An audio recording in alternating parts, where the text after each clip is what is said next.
stay loose, I stay hype. I stay loose, I stay hype. I stay loose, I stay hype. I could do this all night, cause I do what I like. Yeah, I do what I like. Yeah, I do what I like. What's up, everybody, and welcome to the very first ever episode of the Dynasty Diehards. I'm Nate Paulboat. I'm your host just for today. Usually it will be the one and only Joe Pepe, who, if you know who he is, you know he has won a reality competition that was much like Ninja Warrior on CBS. This dude is a hoss. We're going to miss him today. But I'm joined by the one and only John Helmkamp. John, how are you today, man? You know, I'm hanging in. I want to cut my foot off at the moment, but other than that, I'm doing good. I'd probably recommend you don't do that. Just going to throw it out there. Keep the foot. I think that's a good idea. Same. Well, guys, if you're curious what we're going to do, there are a ton of Dynasty shows out there. We understand that, but we're a little bit different. We're not going to throw a bunch of numbers and stats and things you don't care about out. This is for the common man who wants to play Dynasty and doesn't feel like spending 30 hours during the season per week or off season just trying to consume content, run numbers. That's what we do for a living. We're going to do it for you. John, I'm excited, man. Yeah, me too. I love how quickly this thing just came together. I mean, we're just chatting. You and Joe invited me on a Twitter space, and afterwards I was like, dude, we should totally do a show. And you guys are like, yeah, we should do that. And here we are. So it's cool. I'm happy to be back and to get to do this with you guys. You know, I respect both your work a ton. I think it's going to be a really good, informative, but easy to digest show. And we're going to keep it that way, and we're going to keep it light. And if you guys are ever listening and you think that we're sounding way too pretentious and like know-it-alls, please just tell us to shut up and we will. So we're going to keep this really like simple. And yeah, you'll get stats. Yeah, you'll get information. But we want to assume that the people listening don't know this information already. And we're going to give that information to them. Exactly. This is something I could have used when I was getting into Dynasty, and that's kind of where the idea came into my head, and I'm so glad we were able to put this together. I want to shout out the guys at Razzball for letting us come on their platform and do this every week. We will be here every Wednesday at 6 p.m. Eastern. We're going to have some guests. We're going to have some fun. We're not terribly serious people, so we'll mostly have a smile on our face through all of this. I'm really excited. I want to shout out Brad in the chat, buddy, all the way down in Australia. All the way down under. Really stoked. Dude, what time is it there? What time is it there? I think it's like, Brad, I do believe it's like 8 a.m., somewhere around there, 8 a.m. The next day, it's Thursday in Australia, John. Oh, cool. So Brad can have his morning cup of coffee with us. That works. Exactly. I love it. All right, guys, we're going to get into it. The first thing we want to do, and we will do this every week, is we're just going to kind of look around the league, look at what news we've got going on. And what does it mean for your Dynasty rosters? Do you need to act on it today? Is it something you need to wait and see? Should you be making moves? Should you be dropping players? Should you be adding players? We'll tell you. We're going to start off probably the most expected coach firing so far that we've had. Kliff Kingsbury. Looks like the Cardinals might be falling off a cliff here, John. They lost Steve Keim at the same time. So what does this mean for Arizona? Because we know Kyler Murray is going to miss the first part of next season. That's inevitable. Yeah, it sure seems like it. There's also reports that they're going to be shopping DeAndre Hopkins this offseason. They lose their head coach. They lose their GM. I mean, it's like a full, pretty much rebuild other than the quarterback position if they still believe in Kyler. And, he's locked up on a contract for a while. So, yeah, I mean, it's going to be interesting to see what they can do. The reports today were that Sean Payton is a candidate for that job in Arizona, which could be really interesting. He apparently has liked Kyler Murray for a long time. And if there's no general manager and he's like the first one in the door, maybe he's the one running the ship, like a Bill Belichick sort of situation up in New England. So it's going to be interesting to watch in terms of dynasty value. I think with all the turmoil and with the injury for Kyler, if you are a fan of his game, I'm not the hugest Kyler fan. I know for fantasy he's productive because he can run. Now might be a good time to go float an offer if you're especially in a rebuilding roster where you're not needing, production from him early in the season next year. Well, Kyler's an interesting case because we've seen him as high as PPR QB3 his second season. His rookie season, it was the PPR QB6. His PPR doesn't really apply here. I'm just so used to saying it. He was a QB6, QB3, QB10. even last season, only playing 14 games. Did it feel to you, though? Because it felt to me like his heart wasn't in it this season. He was frustrated with the situation. He was frustrated with the coaching staff. Does that change if they bring in, say, Sean Payton? Because I think it does. I mean, I think it does too. I think that getting Sean Payton in there, and, you know, Drew Brees was not a tall quarterback. So if anyone can maximize Kyler's lack of height and also the ability to get him in space and get him on the move and stuff like that, I think that Sean Payton could really design an offense that would work well for his skill set. Kyler gets a lot of flack because of the Call of Duty stuff and how he, you know, never wins games on weekends where there's a Call of Duty bonus, whatever. But I mean, for fantasy football, he's under contract. If he gets Sean Payton, I think his value immediately will increase. So I think that now is a good time, if you're bought into Kyler and into his skill set, to go out and get him. We saw Greg Dortch show up and be productive this year. They have Trey McBride, rookie tight end this year, who looked really good down the stretch. So there's still pieces in that offense. There's talent on that team. And I think leadership is a big part of it. And if you have someone like Sean Payton come in, set a culture, give good leadership, and be able to keep Kyler Murray, you know, mentally engaged, then yeah, I think that his best days are in front of him. And I agree. It's kind of like the situation in Denver, which we'll get to at some point here. But yeah, quarterbacks are really dependent on scheme for the most part. And if the offense doesn't run a scheme that's beneficial, how are these guys going to be successful? I think Drew Lock's a good example. I think he could have been successful in Denver if Pat Shurmur would have schemed for him, but Shurmur just never did that. He forced him into an offense he wasn't comfortable with. I think the same happened with Wilson and Hackett. I am curious to see, because Murray just got that huge extension. Okay, so obviously this team's not going to give up on him. You bring in Sean Payton. I think if they bring in Sean Payton, I think they retain DeAndre Hopkins, because that's a big piece of that offense. Or they decide to go into rebuild mode, which it's hard to tell what they're going to do right now. I'm buying in on McBride, regardless of situation. Oh, yeah. I love McBride. Fairly low in Dynasty right now, so you can get him for relatively cheap. Cheaper than you're going to be able to get him in 2-3 months once they have a coach. We've gone through the draft. James Conner is another piece. Do you think they try and move his contract? I think so. I think that he's a pretty easy trade candidate for them, especially if they are looking to rebuild at all.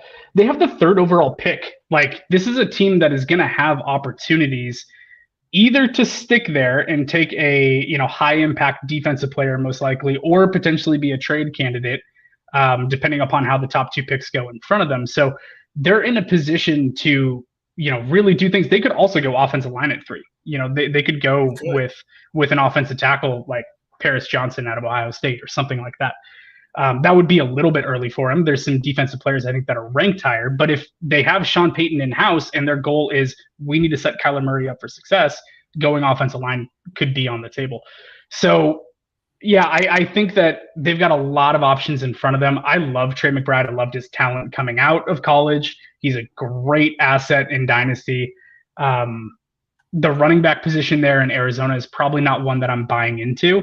And there's a lot of uncertainty in the running back position across the league this year, this offseason, really, with the free agency class and stuff like that. I'm kind of going to wait on running back to shake out in a lot of situations before I kind of decide to pounce. I like this. So we've got a question in the chat from Richard. How early are agents taking Kyler in startups? I'm going to be honest. I'm in a startup right now. I'm staying away from Kyler Murray. It's too iffy for me. The talent's there, but I'm concerned with the injury history and his style of play. Kyler kind of holding me back from wanting to take him too early. Yeah, I mean, if this is a 2-quarterback league, I think there's going to be someone in the draft that is chasing his upside more than I would be willing to, kind of like what you're saying. In a 2-quarterback league, I mean, I probably wouldn't feel comfortable drafting him much higher than like the 3rd round, maybe at the absolute highest. And I think that there's someone that's going to probably want to take him sooner than that. So yeah, it's probably a situation where I wouldn't get him. He's not lasting until the 3rd round. No. I think he's already gone in the startup I'm doing, and we're not even through the 2nd round. So yeah, I believe it. See, there's someone that's going to look at that rushing upside and go, oh, he's a Konami code quarterback, and I'm going to get that production from him. But, you know, coming off the injury, you have to expect that rushing production, when he does get back on the field next year, is not going to be what we've seen in years past. So like I said, if you're a rebuilding dynasty team, I think he's worth trading for and trying to buy low for production 2 years from now. But I don't think that if you're looking to contend or wanting to be competitive this next year, that he's someone that you should really be going after. Yep, that makes sense. So now what's Kliff Kingsbury's future? Offensive coordinator at Alabama? I don't know. Like, I could see it. You don't think he sticks around as a coordinator in the NFL? I think that he could. I think he's more suited for a coordinator, but his whole, everything about him, all the hype on him coming out of college was this innovative air raid offense that he ran at Texas Tech. So if the offense is supposed to be the bread and butter and the offense has looked really stagnant at times in the NFL, I think there's concerns about the appeal of him being an offensive coordinator in the NFL. He doesn't use motion like hardly at all. And when you have so much speed and skill on that offense, I don't know why he wasn't more intent on putting more misdirection into play design to get Kyler moving, to get defenses having to adjust. It was just like, we're going to line them up 4 wide and here we go. Well, defenses are going to catch on to that and figure out how to defend against it. So I don't know. I think that he could get a coordinator job. I don't think he's an NFL head coach. So I think it's offensive coordinator either at the NFL level or a high profile college that wants to give him a whole bunch of money. So you know what that means, right? What? That means the Texans are going to hire him as their next head coach. So, absolutely. To the bank. Put money on it in Vegas. All right. It's January 11th. Let's write this down. It's 6:12 p.m. Okay, perfect. Got it. All right. So let's move on to our next topic. The Green Bay Packers kind of embarrassingly lost to a Detroit Lions team that had nothing to play for. When Green Bay, all they needed to do was win and get into the playoffs, they couldn't do it. Now, despite the turnaround early on in the season, is Aaron Rodgers out, at least in Green Bay?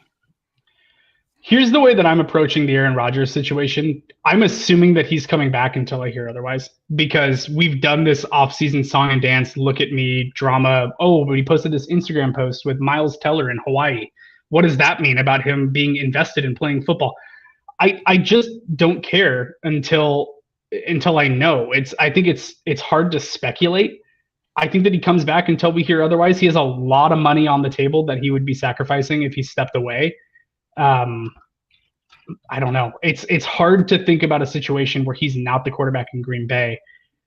It would just be weird. So I don't know. I think it's either Green Bay or retirement. I don't know that he tries to go the 1-year deal somewhere else, rather like force his way on a trade to like the Jets or something. Like I don't know that we'd see that out of Aaron Rodgers. I think that he's either just going to step away entirely or he's back in Green Bay next offseason and told them, okay, but you better get me a wide receiver this time. So, okay. I hear what you're saying, but I feel like his ego won't allow him to retire, but I think he wants to be done in Green Bay. That's just kind of my gut feeling. It sounds like Alan Lazard wants out, which tells me that he thinks that possibly Aaron Rodgers is out. But I think he's going to keep playing. He could replace Tom Brady in Tampa Bay when Brady bounces to Vegas, because that's going to happen. God. He could go to New York, but I think that's probably not as likely. I think Derek Carr ends up in New York. He could go to, Indy's going to be looking for a quarterback. There's a lot of teams that need a quarterback. Carolina is looking for a quarterback. Houston's looking for a quarterback. Oh, well, Houston's there's no way in hell. Well, Houston's drafting a quarterback, so we can just forget about that. Yeah. If we play quarterback carousel and Carr goes to the Jets, Brady goes and rejoins Josh McDaniels in Las Vegas, and Aaron Rodgers goes and takes Tom Brady's spot in Tampa Bay, that would be like the craziest offseason of quarterback movement ever. It's entirely possible, but there's so much money on the table. I feel like it's just really hard to think that he's not back in Green Bay, even though he's soured on the situation. I don't know. I think there's just a pridefulness to him where it's like, I want to be the best Green Bay, quarterback of all time. And you can make the case, now that he is, but I think he still wants one more ring in Green Bay. Like, that's just my speculation on the matter. And if he feels like he can get that done there, they have talent on their team. This year was a weird, like, first half or second half Jekyll and Hyde situation that defense showed that they can play. So if they go out and try to make moves this offseason to, increase the wide receiver production that they have on that team and stop relying so heavily on running back, then maybe he's back. I don't know. I can see a situation in which he comes back. What if it's DeAndre Hopkins to Green Bay? We were just talking about D-Hop. What if that happens? Then he stays, but they don't make that move unless he's planning on staying. It's a chicken and egg situation, right? Like, yep, hey, exactly. We'll go make this move, Aaron, if you're coming back, but we need to know that you're coming back. And he's going, well, I'm not coming back unless you make the move. So, or as our friend Brad Bolt points out, he gets $50 million. Oh, he just corrected himself in the chat. $60 million if he comes back next year. So Hopkins to Green Bay, Brady stays. I don't think, okay, I will say this. I don't see any way that Tom Brady stays in Tampa. He either retires or he goes to Vegas. Now, if he retires 1 year after Giselle asked him to retire and it led to his divorce, that would be messed up. Yeah, that would be really messed up. I don't think he thinks he's done. And he showed flashes of still being a really talented quarterback at 45 years old. That asshole. Do not appreciate it, sir. You're making me feel very bad about myself. TB12 method, man. Got to get that avocado toast in the morning. Oh, I don't think that's enough for me, man. I don't think that's even remotely enough. So let's pivot to this real quick. Tom Brady. I can't see him hanging it up. I mean, I think Las Vegas would be crazy. They were in on him when he was leaving New England. That was one of the rumored destinations at the time. And now they have Devontae Adams there. Right. So, I mean, you have an elite wide receiver. You have your former offensive coordinator for, ever up in New England and Josh McDaniels. So, yeah, I mean, I think that would probably make sense and it would be mental to see it happen. But I don't think that he's done. I think part of him, he literally chose football over his family this last offseason and it led to his divorce. There's no way that he's just going to go, okay, I'm done now. Like, he's got to prove that he made the right choice and stick with football for another 3 years. Like he needs to stick around and prove himself right and not look like a giant a-hole to his ex-wife. So I think that I don't think he's going anywhere. I think that football is his identity and his life. And I think that that's going to be a constant for a few more years. Well, it makes sense. I mean, like you said, he basically gave up his marriage to keep playing. And I felt like there's part of him that's like, I got to catch George Blanda. I got to catch George Blanda. God, if that's the one ghost that Brady is chasing, then he's just looking for things to chase at this point. Gordie Howe. Go play hockey, my man. So Brad Bolt, Tom Brady to Miami because Miami is dumb and they trade Tua. Or Tua doesn't come back. I mean, this concussion situation, my man, he still hasn't cleared protocol. Yeah. We're 2.5 weeks out from his last one. He's had 3 this season. That's the kind of concussion series that does make a player retire. Do you think that's on the table for Tua right now? I think everything has to be on the table. I think especially with how hyper the conversation was around that situation earlier this year when he, hit his head hard, clearly got up, went off the field, came back on the field, was then later ruled out again. Like there's so much around it and so much attention on him. I mean, it would suck. Like, I love Tua, and he was just coming into his own and posting incredible numbers with Tyreek Hill and Jalen Waddle. But I think that it has to be considered. Like, if I'm his family, I'm telling him, like, this ain't worth it. This ain't worth it. You got to hang it up. Like, that many concussions. We're talking to players, long-term cognitive function here after football. We're not talking about football. Well, we know so much more now about what these head injuries actually do long term. So I wouldn't be surprised. And if he does, the dude's got a long career as an analyst. He can work in television for the next 40 years and people will love him until the day he retires. All right, John. So now we've got another one that you wanted to talk about. It didn't have this originally up here. The Bears. The Bears, baby. We're back. And by back, I mean have the first overall draft pick. They're trading that, right? They have to.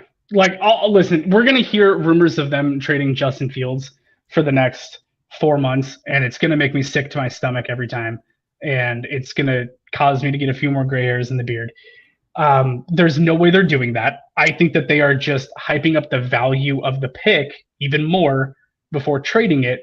Indianapolis has already been on record. Chris Ballard, like yesterday, I think it was, where he was saying, if we think there's a franchise quarterback in the draft, we are going to do whatever it takes. And if I'm Ryan Poles, I'm going, all right, sweet. Chris, how you doing? So Yes. they have to hype up the value of this pick to a degree, but they don't really, because Houston's at number 2.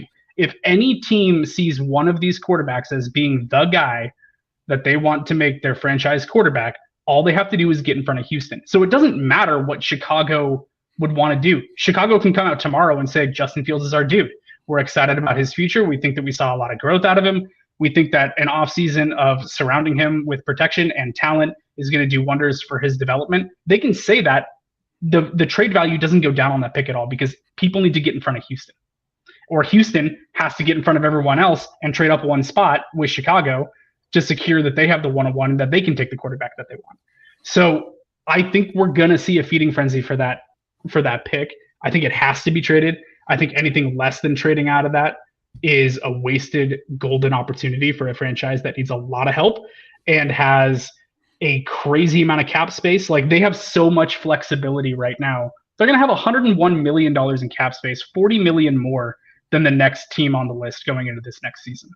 You have cap space. You have the first overall pick. It's time to do some magic and turn that into like a young, proven stud wide receiver, a Chris Godwin, a DJ Moore, a T Higgins. Go trade one of them. Like, take that first overall pick, trade back for a haul of picks, use some of those picks to go out and get a wide receiver like that, use other picks to shore up your offensive line. Like, you have so many opportunities. Yes. And it's going to drive me crazy for the next 4 months waiting on Brian Poles to do something. Isn't that's the life?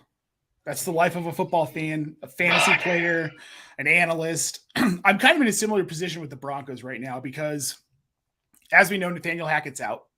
They traded away their next 2 years worth of first-round picks. And while they acquired one from Miami, it's not a great pick. It's not. We're looking at that being in a probably 20th, 21st, 22nd pick if they lose, somewhere around that neighborhood. So, yep. No, Miami forfeited their first-round pick. They traded it to the Broncos. No, because that pick was forfeited. They got a pick. There was another pick that they had. It was a pick that they had traded for, because I know Denver got a first round from Miami in that Bradley Chubb trade. That's weird, because Tankathon's showing that the 22nd overall pick, which would be Miami, is forfeited. That's interesting. I will have to look into that while you're talking. Well, I know what I read, John. All right, come on, I'm not crazy. If it's on the internet, it has to be true. Exactly. And I saw it on Twitter, so we know it was real. It was definitely verified. Here's the thing with Denver is I think they just need a coach, and I think they just need their offensive line to get healthy. And then we're talking about, because look at Russ's last 2 games. You got rid of Nathaniel Hackett, his awful scheme. Joe Rosenberg comes in. He runs a scheme that Russell Wilson likes, 25 and 30 PPR fantasy points. Again, I didn't need to say the PPR. It's all good. 25 against Kansas City, 30 against the Chargers. Those are 2 division games, and I know they didn't mean anything to the Broncos, but 3-4 touchdowns over those last 2 games. He only threw 2 picks, thank God, after a 3-pick game against the Rams. Jerry Jeudy played really well those last 2 games. I mean, Jeudy looked really good. Jeudy looked phenomenal. I think the Cortland Sutton experiment's done in Denver. I do believe. I don't think he's got much left on his contract. I'll have to look that up real quick. He could be a cut candidate actually this year, I think. I think he is under contract until 2025. He signed that extension. Oh, that's right. Last offseason. I was thinking it was through 2024 and that they might have an out a year early, but it's maybe they trade Cortland Sutton to the Bears. Hey, there you go. I'd take it. Yeah, he had a 4-year contract for $60 million. He is under contract through 2025. Yeah, I've got it pulled up here. I think they could trade him. I mean, his contract isn't terrible, really. There isn't a ton left on it. What would you take as a Denver fan for Cortland Sutton? What would you be looking for in compensation? Probably a 2nd-round pick and a vet. Probably something. I think that's steep. I don't know if you're going to get that much. You really think that's too steep for a guy who showed that if he's the alpha receiver? Think about how good he was with crappy Drew Lock, John. Yeah. Yeah. Maybe this team gets a new coach that starts using Cortland Sutton, and this turns into more of a 3-receiver set more regularly. We saw Alberto get involved the last 2 weeks too in this Denver offense, which I thought was kind of interesting now that Hackett was gone, who said he was going to use him as a receiver. So I drafted a ton of him, and then he didn't use him as a receiver. I traded for him. Don't worry. Hey, it happens to the best of us. Yeah, I think these are the four situations that I'm really curious about right now, because I think we have an idea what's going to happen in Vegas. I think we have an idea that Tampa Bay is probably about to go into rebuild. Aaron Rodgers is probably staying in Green Bay, but we don't know. But really, Arizona, the Bears, and the Broncos. What are these teams going to do? It's going to be interesting, and all three of them are looking for kind of different things, right? Right. Like Chicago has their quarterback on a rookie contract, so they'd be stupid to move on from that. Denver just went, actually Denver and Arizona are very similar. They both just ponied up big time for quarterbacks that it didn't work out for a multitude of reasons. Russ, I have no idea what's going on there. I was texting with a couple. Oh, look at that. Breaking news. Jets offensive coordinator Mike LaFleur mutually parting ways. I'm not surprised. I'm not either. All right, moving on. I was texting with Matt Okada of the NFL Network and Matthew Betts of the Fantasy Footballers, a couple of former co-hosts of mine, early in the season. And I was like, what if Pete Carroll knew that Russell Wilson wasn't that good, so he ran the ball so much to protect him from himself? And Okada was like mind-blowing emojis. It's possible, man. I don't know what's going on with Russ down there in Denver. It's weird to see. I think it was a scheme. I think it was a scheme issue. They weren't getting him. Russ is better in chaos, much like Drew Lock. So you need to get him in chaos, and Hackett wasn't willing to do that. He wanted him to be Aaron Rodgers, who doesn't need chaos to operate. He can operate in chaos, but it's never planned chaos. Sean Payton, I thought it was interesting. He was on Fox Sports like last week before the Broncos ever fired. I think it was right after the Broncos fired Hackett. And they asked Sean Payton, what would you do to fix Russell Wilson? He's like, well, it's easy. I just design the offense around him. There you go. Boom. Done. Yeah. You don't make a guy like Russell Wilson fit your scheme. He's 33 going on 34. He's 34. You design your offense around him. And to be fair, like, he was viable in Superflex this year, despite everything. He was QB 16. So you were pretty safe to roll him out some weeks. I mean, there are weeks where you wish you hadn't rolled him out, but it got better later in the season. It's going to be interesting to see how this all shakes out. Guys, this is one of the things that we'll talk about a lot this offseason, is that these things matter more than you might think. I know you look at a player like, oh, he's just a stud. Sure, there are definitely guys like that no matter where they are, they're going to produce. But there are other players like, here's a great example, Elijah Moore. You're not going to get a lot of production out of Elijah Moore unless he's in a specific role in a specific offense. He can't play just anywhere. His skill set doesn't just fit anywhere. That goes for guys like Cole Beasley a couple seasons ago. He was viable sometimes, but you never knew when. But it was worth it to pay attention. And you knew that if you paid attention, you knew the weeks he was going to get used because you knew the type of defense they were going to use him against. Right. So as we're talking about these things, guys, don't think we're just here to talk because we like to talk about football. This stuff does matter for your dynasty rosters. And what else matters for your dynasty rosters, and this is where Jon comes in because he's kind of like the rookie whisperer. Guy loves rookies. I like rookies a lot, but Jon, like, I think he keeps pictures of them above his bed at night. He's got like all these rookie posters just so he doesn't forget about them. I'm like Dexter's Laboratory with my hand up to Bijan Robinson saying stunt on those hoes. Like, yeah. Speaking of Bijan Robinson. Jon, man. Is he the dynasty RB1? Yeah. Rookie RB1. I should have put rookie in there, not to be. You should have. Rookie RB1 far and away. It's not close. And I hate when fantasy analysts say that it's not even close, but it's really not even close. Like, Bijan is his own tier. So let's go through him a little bit here. He is a 6 foot, 214 pound true junior out of University of Texas. He was the #1 ranked running back and the 15th overall prospect in the country in the 2020 high school recruiting class. 3 seasons at Texas. His freshman season, I almost said rookie season. His freshman season, he only had 86 carries, but he toted those for 703 yards. That's an 8.2 yard per average clip. and also logged 15 receptions for another 196 yards. His sophomore season is when he took over as the true bell cow for Texas in 2021.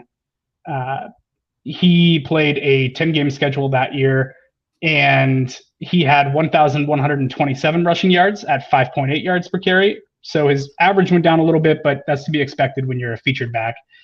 11 touchdowns on the ground, another 26 receptions, 295 yards, and 4 touchdowns. This last year, he topped 1,500 rushing yards and 18 touchdowns on the ground. He's an animal. And one of the things about Bijan, I think everyone gets really, really obsessed with speed, especially when it comes to running backs and wide receivers. Bijan Robinson is not the fastest guy on the face of the planet. He's not going to run a crazy fast blazing 40 time. And there's going to be some people that watch the combine and see him run and go, oh no, Bijan's not elite speed. He's not an elite running back. But that's not his game. He is so instinctual and creative and patient and nuanced in his like fluidity. Like, I can wax on poetically about this guy's running style because it is beautiful. Like, it is artistic the way that he combines agility, power, vision. Like, he's just kind of slalom skiing through defenses, and then occasionally will hit a dude at the stiff arm, and he can run people over if he needs to. He's got power, but he just carves slowly through. It's like watching someone slalom ski like down a hill. Like, he just bobs and weaves and picks his holes, and next thing you know, it was effortless, and it's a 12-yard run. Well, see, okay, so it's interesting you say that, because that was going to be the first thing I said once you will let me talk finally, John. Hey, sorry, you got me going on a diatribe about Bijan. It's going to take a while. I knew it was going to happen. Don't worry about it. So here's I'll sit back now. Exactly what you said. He runs like he's slalom skiing. He jukes and he moves through holes, but he's always moving downhill. Even when he's moving sideways, He's still moving downhill. That's not a lot. You don't see that a lot in college running backs. That seems to be something that guys tend to learn at the next level, or they're kind of starting to grasp by their senior season if they stick around in college that long. The fact that he's already runs that style tells you that he's ready to play in the NFL. His size, like he's 6 foot, but he's not Derrick Henry 6'3". So he's still got enough slightness against some of those linebackers and the defensive linemen that he can get through. I think we're looking at a guy who we're talking about in the same sentence as Breece Hall next season, as far as like what he is able to do with the prospective team. Bijan Robinson is a much better running back than Breece Hall, in my opinion. I think that Breece Hall was very, very good. But Bijan Robinson, and you keep hearing this rhetoric tossed around Twitter that he's the best running back prospect since Saquon Barkley. You know how much I love Jonathan Taylor. You know that I was like in love with him in 2020. Like, he was my guy. Jonathan Taylor 101 no matter what.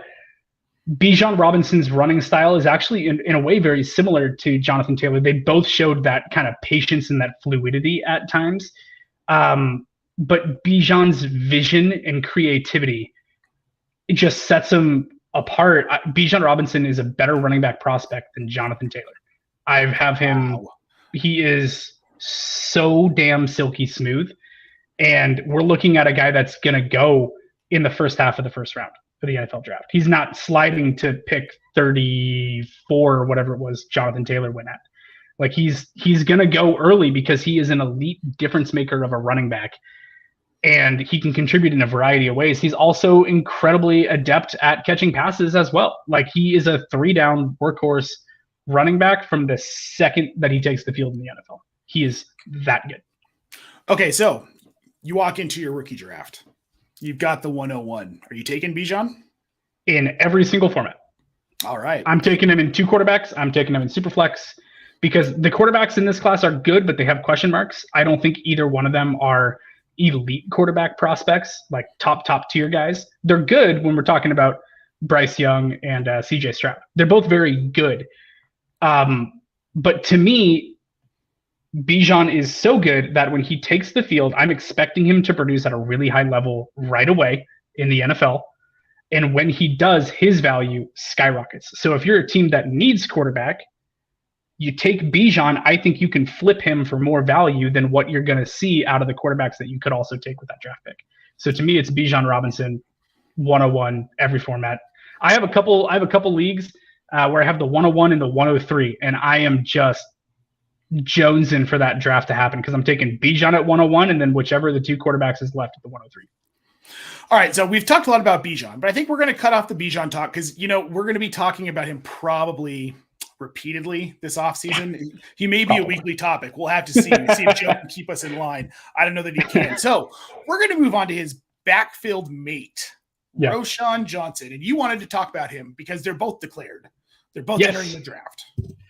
Yeah, so Roschon is a guy that if Bijan Robinson didn't exist, Roschon Johnson would be talked about as one of probably the top 3 to 5 running backs in this draft class. He's very, very good. He was the backup to Bijan, the backup, but he still averaged 6 yards per carry. He's 6'2", 222. He's a big old running back, but he can also catch the ball that he showed this year. He didn't get, the workhorse role in college because Bijan Robinson was in front of him, but he still showed that he can be a difference maker at the running back position. They would actually use him sometimes as a fullback too. They'd go like 2 running back sets and have him as a lead blocker out in front of Bijan. And it was crazy to watch. It was like old school Raiders football. Like it was so cool. But he's big, he's physical. He also has good agility. He breaks a lot of tackles. He doesn't go down easily. And he just has kind of a nastiness to him as a running back that I kind of like. So he's someone that is going to be very interesting to watch during the NFL draft.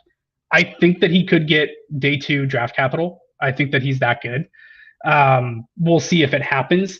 But he's someone that you're probably not even going to have to take in the first 2 rounds of your rookie draft unless the hype on him really starts to build a lot over the next few months. But as a late dart throw that you can get in maybe the late 2nd round or in the 3rd round of your rookie drafts, he has a lot of traits that I think show that he could do very, very well, like kind of a come out of the woodworks running back like a Dameon Pierce in Houston this year or Elijah Mitchell when he came out last year with San Francisco.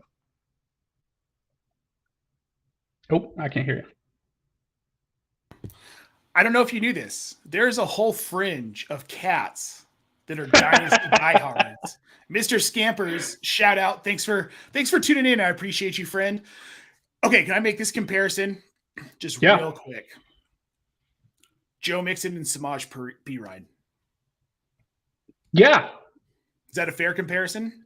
I think so. I think Roschon's I think that Roschon probably has a little bit of a better skill set than Samaje Perine, but I mean, he was just such a capable backup. When most of the time in college, you have, if you're lucky enough to have one of these stud running backs, they see the ball all the time. And then if they ever need to come out for a break, the defenses can kind of take a breath and go, okay. No, you can't take a break when you go from Bijan Robinson to Roschon Johnson in this backfield. So I think that he's a power back, man. I don't think that he's going to be deployed a lot at the next level in the pass catching role. But as an early down back with size, with power, with potential to, snipe some touchdowns, he's interesting. He's got value. I'm not saying that he's a, top 5 running back in this draft class, but he's a good late round target that I think can carve out a decent role in the NFL. I like it. So Roschon Johnson, guys, look for him at the back end of your rookie drafts. Of course, unless you're drafting before the NFL draft, maybe wait and see where he lands, what situation he's in, because if he's behind Derrick Henry, man, there ain't a whole lot he's going to do his first season. Yeah. So landing spot's going to matter, but yes. He's someone to keep an eye on. Well, guys, I want to say thank you to everybody who tuned in. This has been a great first show. John, any parting words here, my friend? No, I think I did enough talking. Yeah, dude, Thanks for getting on the mic, and it's been a lot of fun. I'm really looking forward to this as we continue this forward. Yeah, man. All right, guys. Well, tune in next week, Wednesday, 6 p.m. Eastern. Same bat time, same bat channel. Whew. That was a blast, guys. We'll see you next week. I stay loose, I stay hype, I stay loose.